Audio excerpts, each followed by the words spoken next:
Shabbat Shalom para todo mundo. Deixa eu só organizar aqui. Certo? Funcionando. Shabbat Shalom para todo mundo. A gente vai ter muita coisa para falar de Yom Kippur, não vai ser só hoje, né? Fui incumbido a trazer uma mensagem curta a respeito do Yom Kippur e a relação com Yeshua. Não é uma coisa que dá para se esgotar, e muito menos falar em pouco tempo, mas eu tentei fazer o meu melhor, tá, gente? Yom Kippur, Yeshua, a única expiação. Yom Kippur é um dia conhecido também como Dia do Perdão. É uma data, uma das datas, a data mais sagrada do calendário bíblico. Ela é celebrada no 10º dia do mês de Tishrei. Acontece no final de 10 dias de arrependimento que seguem o Yom Teruah, é uma festa que precede Yom HaKippur, que é uma preparação para o dia do perdão, né, ou julgamento, também a gente pode entender. Perdão para quem se arrepende, né? Os nossos irmãos judeus costumam chamar essa festa de Rosh Hashanah. Tivemos uma excelente explicação no Shabbat passado, inclusive tem essa aula específica separada já lá no canal da CISI, só entrar lá na parte de vídeos, explicando bem a questão do Yom Teruah e o Rosh Hashanah. Mas nesse dia, todo Israel, no mundo todo, pratica o jejum, pratica um momento de reflexão, mas que na tradição se diz a respeito de um jejum de 24 horas, se abstendo de alimentos, bebidas e também de algumas atividades mais materiais, né, mais mundanas, digamos assim. Como eu disse, é um momento de muita dedicação, oração, introspecção, uma confissão coletiva pelos pecados diante do Eterno. O propósito central é buscar perdão, uma purificação espiritual através do arrependimento sincero, como foi expressado agora há pouco pelo nosso Moré Fábio, um arrependimento sincero, restaurando assim essa conexão, né, esse relacionamento entre a pessoa e o Criador, a comunidade, né, entre eles mesmos, né, amar o próximo como a si mesmo, né, tem que restaurar. E Yeshua nos ensinou isso. Não adianta você querer fazer algum serviço ao Criador se você não tem o seu relacionamento com o próximo reestabelecido. Então, larga ali a sua oferta, vai lá, se ajuste com o próximo, depois você volte fazer sua oferta. Então, é muito importante esse pensamento de comunidade. Todos são responsáveis por Israel. Você, particularmente, é responsável por todo Israel. E todo Israel é responsável por você. Está escrito ali na tela, Vaikra, Levítico 16:30, porque naquele dia se fará expiação por vós para purificar-vos e sereis purificados de todos os vossos pecados perante o Eterno. Isso aí é falando do Yom Kippur. Algo que às vezes a gente escuta, infelizmente, é como o Ari trouxe a questão do cristianismo, né? O cristianismo é uma religião que tem um entendimento da Bíblia bastante desconexa com o ensino israelita, principalmente com a tradição judaica, o que dificulta bastante o entendimento das palavras do assim chamado Novo Testamento, né, a Brit Hadashah. E essa dificuldade se dá por desconsiderar, né, chamar de antigo uma coisa e desconsiderar toda a tradição, né? Tirou Israel da jogada, aí tem um desvio enorme. E dentro desses desvios, a gente escuta coisas do tipo: Jesus morreu por nós, então a gente não tem que observar essas celebrações. Isso é coisa de judeu. Acontece que as festas são sinais. Sinais marcados. As festas são chamadas de Moedim, né? Festas, Moedim no plural, festas, né? Na verdade, não significa festa, significa um tempo marcado. E quem marcou foi o Eterno. E ele chamou de eterno essas marcações. Ninguém pode vir falar que não precisa mais celebrar, a não ser o próprio Eterno. E ele não disse isso. Bem pelo contrário, a gente aprende, veja mesmo até pelo próprio Mashiach. Ao celebrar a Pessa, a Páscoa judaica, a Páscoa da Torá, a Páscoa israelita, não a Páscoa da Igreja Católica, que até tiveram que alterar a data ali, porque já não estava mais seguindo o calendário judaico. Não sei se vocês sabem, né? A Páscoa no início, os cristãos dependiam dos judeus para dizer quando é que seria. Mas aí, para poder se desvincular completamente desse povo, aí eles estabeleceram ali uma data nova, seguindo ali todo um calendário novo. Mas o Mashiach celebrou a Pessa, a Páscoa da Torá, e disse assim: façam isso em minha memória. Isso o quê? Quem conhece o Seder de Pessa, Seder é a ordem da Pessa, como que é feita, na tradição. O vinho que estava na mão dele é vinho da tradição.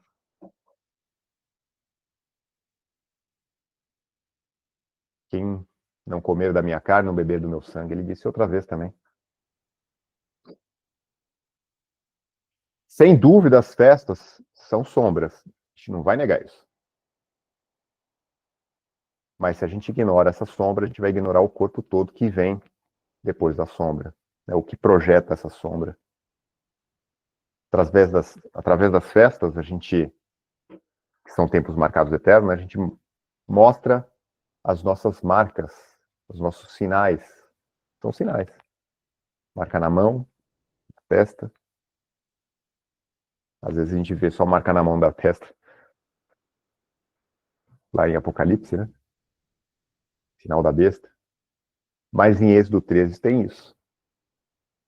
Deuteronômio 6 também tem isso. Êxodo 13 fala sobre ensinar a respeito das festas, né? Daquela festa em si, né? Mas a gente, obviamente, estende para todas as festas, porque é um ensino ali, né? Ensinar as coisas da Torá é marca, é sinal na mão e na testa. Ali em Êxodo 13 fala da peça, Deuteronômio 6 fala estas palavras que hoje te ordeno serão marca, serão sinais. Tudo aqui neste mundo é uma sombra de algo maior no céu. Mas o Eterno mandou observar essas sombras. E assim a gente vai ver que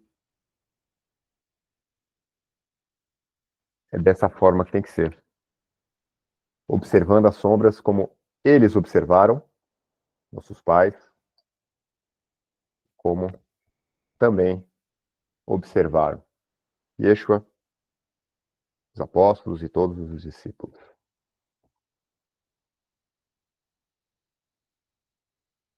Atenta, pois, que faça conforme o modelo que no monte te foi mostrado. O Eterno mostrou a Moisés, um modelo celestial. O tabernáculo terreno era apenas uma réplica daquele modelo que tinha sido mostrado para ele no monte. Isso abre uma ideia que existe um santuário verdadeiro no céu. A gente vai ver mais coisas que confirmam isso. No ano, Isaías 6, no ano que morreu Uzias, eu vi também o Eterno assentado no alto, sobre um alto e sublime trono, e a cauda do seu manto enchia o templo. Olha ali, tem um templo ali. Serafins estavam por cima dele, cada um tinha 6 asas, com 2 cobriram seus rostos, e com 2 cobriam seus pés, e com 2 voavam. E clamavam uns aos outros, dizendo: Kadosh, Kadosh, Kadosh Adonai Tsevaot, né? Santo, Santo, Santo, Senhor dos Exércitos. Toda a terra está cheia de sua glória, e os umbrais das portas se moveram, e a voz que clamava, moveram a voz que clamava, e a casa se encheu de fumaça. É um detalhe interessante que é voz, casa, né? É a mesma coisa que aconteceu lá em Atos 2. As pessoas às vezes criam uma imagem, né, por não conhecer aquilo que chamam de antigo, por não conhecer a tradição que fala a respeito também das línguas, né, da voz visível, não só audível, né, no Monte Sinai. Acho que aquilo ali é uma casa qualquer, né? Não entendem que quando fala casa, está falando do templo. Nesse caso aqui é o templo no céu. É esse templo visto, né, escrito em Isaías. A visão mostra que o céu é o verdadeiro Kadosh Kadoshim, né, o Santo dos Santos. O templo de Jerusalém era só uma representação, é uma sombra desta realidade no céu. Na 1 Reis, capítulo 8, 2 Crônicas, capítulo 5, fala sobre a fumaça, essa fumaça aí. Então a casa se encheu de uma nuvem, perdão, a saber, casa do Eterno, aí ó, a saber, casa do Eterno. Não é qualquer casa, não. Eles não estavam reunidos na casa de algum irmão ali, não. No caso de Deuteronômio, desculpa, de Atos 2. E quando fala casa, é esta casa. Você conhece como que é Shavuot, né, que é a celebração que estava acontecendo ali, chamada de Pentecostes no trazido do grego. Se você não conhece como é que funciona, você lê casa, você entende o que você quiser, mas a casa é essa daqui, a casa é o templo. E não podiam, desculpa, continuando aqui, crônicas, tá? E não podiam os sacerdotes ter-se em pé para ministrar por causa da nuvem, porque a glória do Eterno encheu a casa de Elohim. Assim como aqui, essa nuvem, a Shekinah, né, a presença do Eterno sendo manifestada. Onde? Aqui é no céu. Lá em Crônicas, que eu li agora, é o templo inaugurado, essa inauguração do templo construído aqui na Terra. O templo. Né? Algumas vezes eu falei templo, eu queria dizer tabernáculo, tá? Me perdoe, quando foi a questão de Moshe. Mais uma prova, né, aqui, Salmo 11. O Eterno está no santo templo, trono do Eterno está nos céus. Né? Mais uma prova que o templo verdadeiro é um que a gente não tem acesso, é um que a gente não vê, não diretamente. Não temos acesso diretamente. Mas temos um sacerdote que faz essa mediação. Salmo 110. Tu és sacerdote para sempre, segundo a ordem de Melquisedeque. Aqui a gente já vê que também existe um sacerdócio maior do que o levítico. Existe um templo maior, existe um sacerdócio maior. Né? Tudo são sombras. Tudo que é feito na terra são sombras de alguma coisa maior. Salmo 11, o Eterno está no santo templo, o trono do Eterno está nos céus. Quem não conhece bem Yom Kippur, né, já falei no início, né, mas Yom Kippur é um dia único no ano, né, o sumo sacerdote, ele entra uma vez só no ano, naquele lugar, né, são várias camadas, né, você tem um cercadinho, né, tem um templo no meio, né, um cercadinho. Ali naquele cercado não é qualquer um que entra, né? Você vai lá, leva o animal e ali é onde que vai acontecer sacrifício e tudo mais. Mas na hora que entra no templo, definitivamente somente os sacerdotes podem entrar, fazem onde colocam os pães, a menorá. Mas o ponto é, Depois daquilo que tem o primeiro véu, e tem o segundo dentro do templo. O primeiro para entrar no templo e o segundo para entrar no que é chamado separado, Kadosh Kadoshim, ou Santos dos Santos, que é ali onde fica a arca. Só uma vez no ano o sumo sacerdote tinha direito de entrar ali. Depois de ter expiado o seu próprio pecado, porque ele também é pecador, né? Ele fazia expiação com um boi, né? Uma oferta com um boi. E depois dele ter oferecido um dos dois bodes, a gente não vai entrar muito em detalhe, porque não é o propósito aqui, mas são dois bodes, um tirado no sorteio, um deles é sacrificado para expiar o pecado do povo, então um sacrifício coletivo. E o outro é enviado para Azazel, que tem várias teorias a respeito do que significa, mas é um sacrifício que a gente entende, é claro, um sacrifício para todos, um sacrifício coletivo. Assim como Mashiach. Ao longo do ano, o pecador, ele, ao reconhecer-se pecador, né, ao se arrepender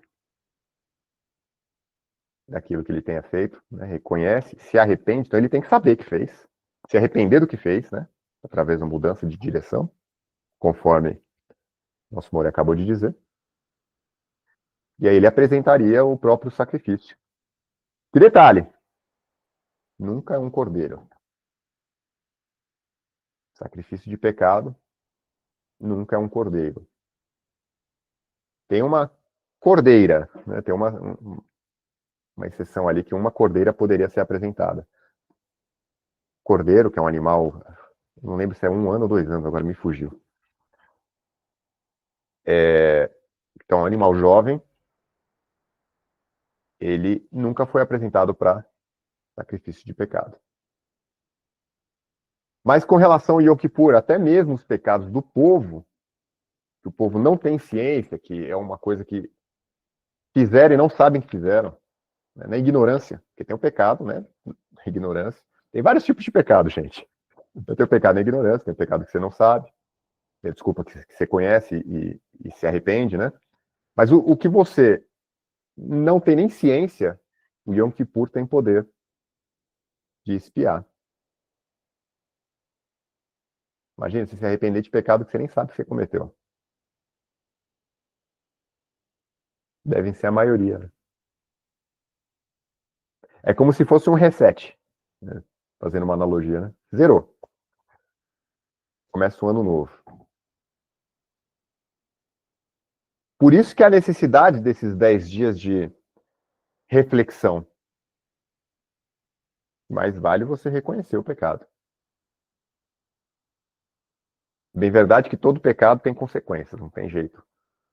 Pode existir o perdão, mas você vai ter que enfrentar a consequência daquilo que você fez. É uma oferta, no caso do Yom Kippur, uma oferta coletiva, com o objetivo de restaurar Israel como um povo, Israel toda. Por isso que eu chamei de reset aqui. Uma palavra que está muito na moda, né? Um grande reset. Esse é um grande reset que está chegando mesmo. Do Criador, não do conspiracionistas. Veja, o pecado, a gente sempre aprende, escuta isso de novo, né, no cristianismo, sem conhecer o todo, né, escuta essa coisa de que, sem sangue não há perdão. Olha, está correto, essa frase é bíblica, mas tem que entender como que ela se aplica. O pecado muitas vezes foi perdoado sem sangue, né, e aqui a gente tem algum dos exemplos, inclusive, são alguns deles que são usados pelos nossos irmãos que não aceitam Yeshua como Mashiach, para falar contra Yeshua. Por quê? Porque o Yeshua que eles conhecem é o Yeshua romano, do cristianismo, não conhece Yeshua judeu, cumpridor de Torá, rabino, que ensina a Torá, e seus discípulos que pregam Torá. Em Êxodo, Moisés intercede pelo povo após o bezerro de ouro, sem nenhum sacrifício animal, né? Sacrifício é uma palavra Sem nenhuma morte de animal, tá? Porque sacrifício é serviço sagrado. Nenhuma morte de animal, o Eterno perdoa. Números 14. Moisés pede perdão por Israel após os espiões, e o Eterno declara: eu os perdoei segundo a tua palavra. Não teve morte de animal nenhum. Natã diz a Davi: também o Eterno perdoou o teu pecado e não morrerá. Não teve sacrifício de animal nenhum. O Eterno aceita a oração de Jó e restaura seus amigos, apesar das falas erradas dele. Jó costumava fazer oferta de animal. Nesse caso, ele não fez. Não precisou. O povo de Nínive, mesma coisa, houve arrependimento, né? Se eles jejuam, e o Eterno perdoa. Tem oferta de animal. Isaías 1, o Eterno diz para o povo, né, se limpem, corrijam suas atitudes e busquem justiça. Isso já é o suficiente para o perdão. Não fala para vai lá e oferece um animal. E por último aqui, nesses exemplos, Davi expressa confissão e alegria nesse Salmo 32, alegria de perdão, sem falar nada que houve um sacrifício. Então, esse é só um dos exemplos, né? O pecado ele pode ser perdoado sem oferta de animais, pode ser perdoado se houver arrependimento, se houver correção na caminhada. E o arrependimento tem que ser de fato, é uma coisa, como o Simão acabou de dizer agora, é uma coisa do coração. Realmente você está arrependido. Mas você demonstra arrependimento. Não tem como não demonstrar arrependimento se não for por atitude. Então, há uma correção de atitude. Até mesmo no templo. Não sei se vocês vão lembrar, né? Mas tem oferta para quem não tem posses, tem oferta de farinha. E ela expia pecado. Menos um cordeiro. Cordeiro não pode, não. Cordeiro não é oferecido para esse tipo de oferta. Para pecado, né? Para culpa, oferta de culpa. Quem quiser saber mais sobre esse assunto, nós vamos falar no nosso discipulado, na nossa próxima aula, assim que ela estiver pronta. Peço perdão a todos que estão esperando. Aula sobre salvação. Mas o Yom Kippur, ele tem esse poder de fazer expiação até pelos pecados que não sabemos que cometemos. É uma oferta que não tem outra forma senão sangue. Ali não tem farinha, ali não tem somente oração, né?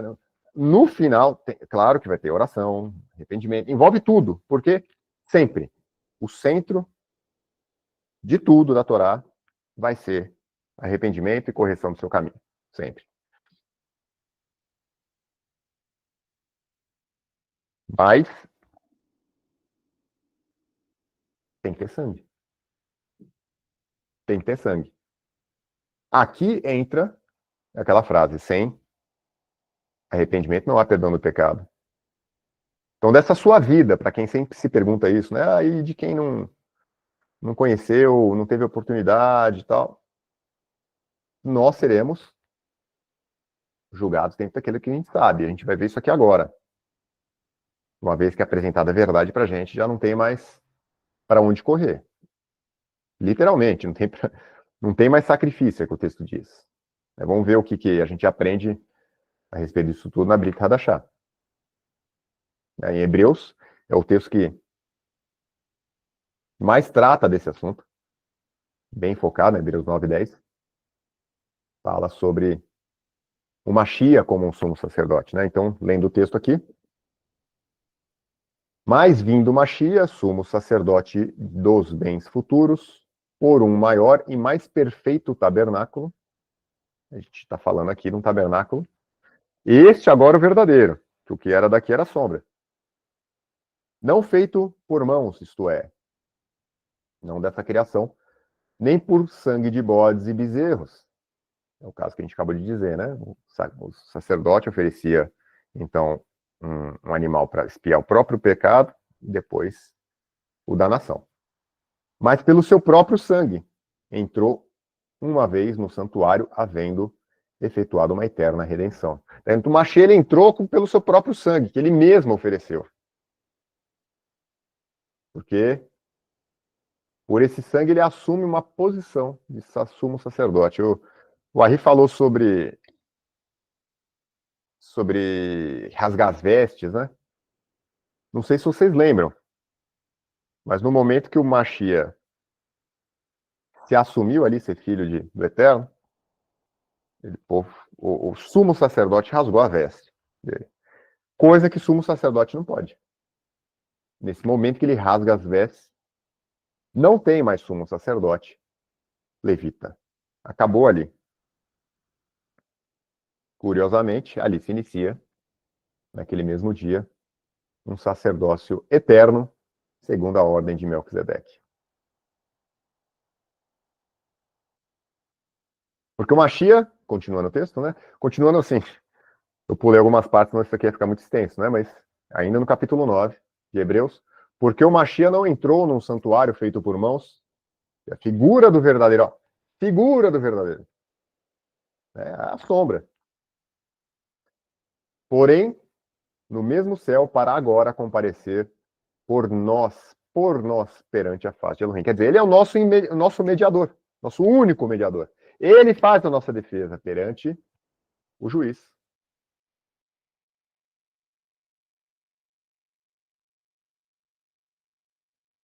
Agora, já no próximo capítulo, fala assim: porque com uma só oblação, né, uma só oferta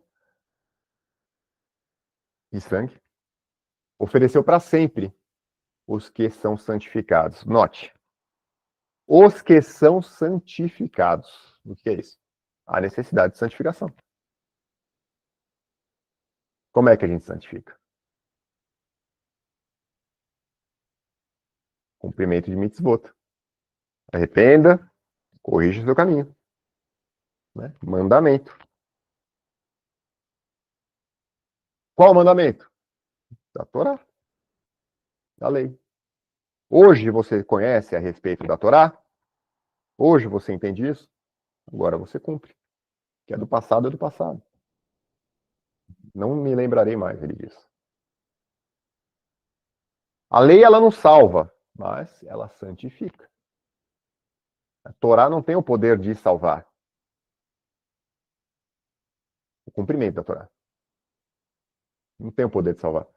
Porque foi justamente o descumprimento que te colocou naquela situação. Não tem sentido. Você descumpriu, agora você passa a cumprir, e agora você está tranquilo. É isso que vai resolver? Não. Você continua, aquele pecado continua. Você tem que expiá-la. O perdão é para quem corrige continuamente os seus caminhos. Né? O Ari falou sobre isso agora há pouco. A necessidade dessa correção contínua, né? Quem não santifica, quem não se santifica, salvação não tem efeito. Simples assim. Não adianta sair gritando, porque Jesus me salvou, mas você não se santifica, não tem efeito nenhum na sua vida essa salvação. Foi inútil. É como você está preso, né, num presídio, por coisas que você cometeu. Aí vem alguém, fala, um juiz, né, manda te soltar, né, abre a porta ali para você e você fala, não, agora eu tô salvo, a porta está aberta, você continua lá dentro. Né? Não tem sentido. É basicamente isso, você continua preso. Preso numa vida de pecado. O pecado te controla. Uma vida longe dos mandamentos do Criador é uma vida de pecados. E eu posso afirmar, o texto vai afirmar isso, né? Quem não santifica, não, salvação não tem efeito algum. A gente vai ver isso na continuidade do texto. Olha só. Esta é a aliança que farei com eles depois daqueles dias, diz o Eterno. Porei as minhas torotas, né, as minhas leis nos seus corações, e as escreverei em seu entendimento, acrescenta, e jamais me lembrarei dos seus pecados e de suas iniquidades. Ora, onde há remissão destes, não há mais oblação pelo pecado. Então, não acabou. Esse sacrifício é o último. Vê, tudo gira em torno da Torá, dos mandamentos. Pecado é a transgressão da Torá. Esse altura do campeonato, todo mundo que está nos acompanhando aqui já sabe, né? O texto nos ensina isso. Né? As cartas, elas têm esse objetivo, né? Ensinar. As cartas foram escritas com isso. Com esse objetivo, ensinar. Tem gente que que equipara as cartas dos apóstolos, dos discípulos, à Torá. Não, a Torá é a raiz de tudo. É a nossa referência, o nosso lastro. Se você lê alguma coisa nas cartas que está diferente da Torá, você entendeu errado. Se você está entendendo certo, então a carta está errada. Porque a Torá, a Torá é a Torá. A Torá ela tem o objetivo de ensinar, assim como a gente. Estamos aqui com o objetivo de ensinar. Pode ter algumas falhas na nossa forma de expressar que você vem entender uma coisa errada. Não quis falar contra a Torá, mas talvez eu possa ter me feito entender dessa forma. Contra a Torá, nunca. A Torá é a base. Se eu falar alguma coisa que não bate com a Torá, eu estou errado. Se as cartas falarem alguma coisa que não está batendo com a Torá, a carta está errada. Mas eu prefiro ainda acreditar que a nossa interpretação que está errada. Então, ele nos ensina que os sacrifícios cessaram. Não tem templo, né? Não tem sacerdote levita. Imagina para quem não tem Yeshua, né? Que nem os nossos irmãos judeus que não creem em Yeshua como Mashiach. Como é que cumpre o mandamento de Yom Kippur? Que é eterno. É um mandamento, é eterno. Como é que cumpre? Tem templo, tem sumo sacerdote, tudo bem. A oração substitui o sacrifício? Tá, legal. Né? Techuvá, arrependimento, sempre foram e continuam sendo o centro, né, o objetivo. O sacrifício em si, né? O sacrifício é um serviço sagrado, né? Mas no final, né, culmina na morte de um animal. Mas não adianta matar um animal se não tem arrependimento sincero. Então, oração, arrependimento, né? Mudança no seu comportamento, substitui a morte do animal. Mas e o justo que vai ali? O sumo sacerdote que vai ali comparecer à face de Elohim? Não tem um justo sequer. Tem sacerdote sem Yom Kippur, sem sangue, sem Yom Kippur. Não tem. Olha a confusão. Tem até um negócio lá, não sei exatamente que ramo do judaísmo, que também é cheio de ramo, né? Que faz isso, mas tem um negócio de cortar a cabeça de uma ave, né? Acho que é galo, né? E jogar na cabeça o sangue. Justamente um animal que não se pode nem estar perto do templo. Pode comer, tá, gente? Pode comer frango, galinha, galo, pode comer tranquilo, mas não é um animal para se ofertar. Não pode. Até aquela história, né? Ouvir o galo cantar, tal, tem várias coisas com relação a isso, porque não pode ter um animal, esse animal não pode ter ali perto do templo. Mas não tem o justo para fazer essa expiação por eles. Nós temos. O texto nos diz que teríamos a Torá nos corações, né, as Torot nos seus corações, e as escreverei, né, receberemos esse entendimento das Torot, das leis, mas depois disso, depois de ter recebido todo esse conhecimento da Torá, que é a verdade, continua assim. Porque se pecarmos voluntariamente, depois de termos recebido o conhecimento da verdade, já não resta mais sacrifício pelos pecados, não tem mais o que fazer. Olha, você recebeu a Torá, agora você conhece a Torá. Você conhece a importância dela. Você sabe que pecado é transgredir a Torá. E aí você, de propósito, né, voluntariamente, de propósito, você decide ter uma vida fora da Torá. Não tem mais sacrifício para você. É isso que está dizendo aqui. Mais uma certa expectação horrível de juízo. Aí você pode esperar. Juízo, ardor de fogo, que há de devorar os adversários. Olha, adversários, o inimigo, né? Você é amigo quando caminha com o Eterno. Você só caminha quando você está na mesma direção que ele apontou. A gente já falou sobre isso várias vezes a respeito de pecado. Quem é discipulado vai lembrar. Essa coisa de caminhar junto é uma analogia para seguir os mandamentos. Ó, segue o acordo que nós fizemos aqui. Está aqui os termos do acordo. E a Brit Hadashah não veio, né? O Novo Testamento não veio com um acordo, uma nova aliança, mas os termos são os mesmos. Assim como Moshe, quando quebrou as tábuas, o Eterno falou, vai lá, traz 2 tábuas de novo. E eu vou escrever as mesmas palavras, porque as palavras do Eterno são eternas.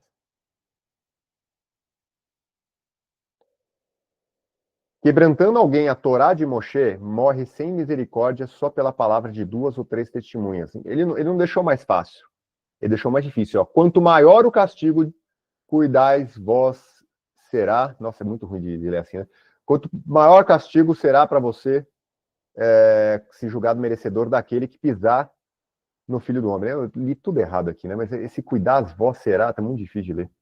Mas enfim, para quem pisar no Filho de Elohim, tiver profanado o sangue da aliança, quer dizer, fazer da morte dele, que é um sacrifício sagrado, fazer profano, quer dizer, comum, escarnecer, né, não ligar para aquilo, continuar tendo uma vida de pecado, quer dizer, transgredir a Torá, você pode gritar Jesus, Jesus é meu Salvador, quanto quiser, se não voltar para a Torá, não tem perdão, meu amigo, você fez o sangue dele inútil na sua vida.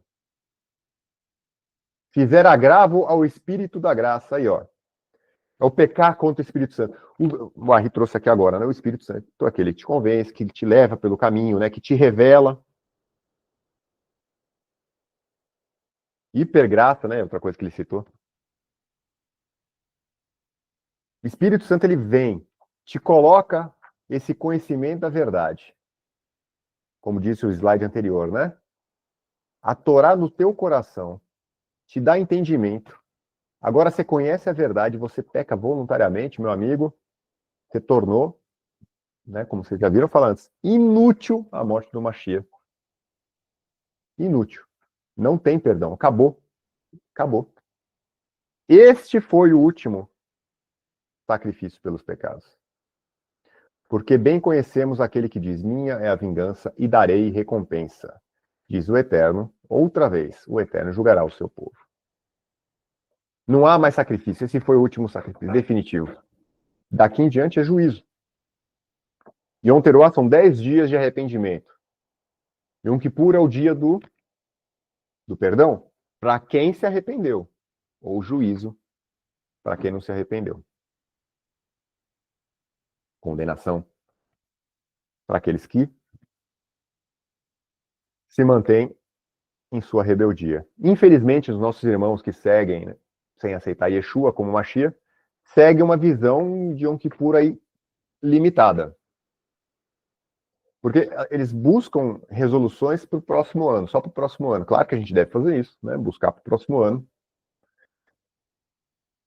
Só que o que a gente está vendo, quando a gente tem uma visão mais ampla, e a gente tem isso através da Brit Hadashah, nós sabemos que o que são as trombetas, e além de um chamado para arrependimento nosso a cada ano, a gente recebeu essa revelação, que é um chamado para o mundo todo. As trombetas vão ser um chamado para o mundo todo para quê? Que vai vir antes do juízo final. Então, de novo, continua sendo sombras. Em Apocalipse a gente tem uma descrição de que tudo isso aponta, que são as trombetas, né, no capítulo 8 ao 11, do julgamento, que é no capítulo 20, Sukkot, que é a habitação do Eterno entre nós, né, com um novo céu, uma nova terra, lá no capítulo 21, né, o Olam Rabá sendo descrito ali, acontecendo, que o antigo céu, a antiga terra não existe mais. Aí a noiva desce, os céus, né, a nova Jerusalém, com as 12 portas, com os nomes das 12 tribos de Israel. A gente só sabe disso porque a gente tem esse livro chamado de Revelações. Foi revelado para este povo que segue o Mashiach. Mas para quem não segue, toca a trombeta só porque é mandamento, não sabe o que é a trombeta, não sabe que a trombeta está anunciando ali, no final dos tempos, aquelas coisas que estão escritas no Apocalipse. Então é uma visão limitada. Ainda bem, né? Vou falar que nem ainda bem que nos fez revelar isso, né? Não nos revelou isso, que o Eterno nos revelou isso, temos esse conhecimento, mas a gente tem uma visão de que a gente lamenta pelo fato de que os nossos irmãos judeus enxergam dessa forma, e infelizmente os cristãos também enxergam outras coisas faltando, né? Que bom é quando os irmãos vivem em união, né? Quando há união, mas essas coisas separam. O judaísmo fica separado do cristianismo, o cristianismo fica separado do judaísmo, né? Um tem o testemunho de Yeshua pela metade, né? E o outro tem a Torá pela metade. A Torá não é nada sem Mashiach. Como eu disse antes, né? Tudo são sombras, né? Nós realmente vamos enxergar o corpo dessas coisas, essas sombras projetadas, quando essas coisas acontecerem, né? Quando vier, ou quando o corpo se apresentar, a gente vai saber, né? O Mashiach, que é a nossa peça, né? Então, a gente já sabe. Nosso Matzah, nosso Bicurim, nossa Shavuot, ó. A quarta festa é a festa do recebimento da Torá. O Mashiach veio no quarto milênio, né? Cada uma das 7 festas apontam para um milênio, né? Onde que no final é Sukkot, né? Que é cabanas, não sei como é, acho que é festa tabernáculo, alguma coisa desse tipo, né?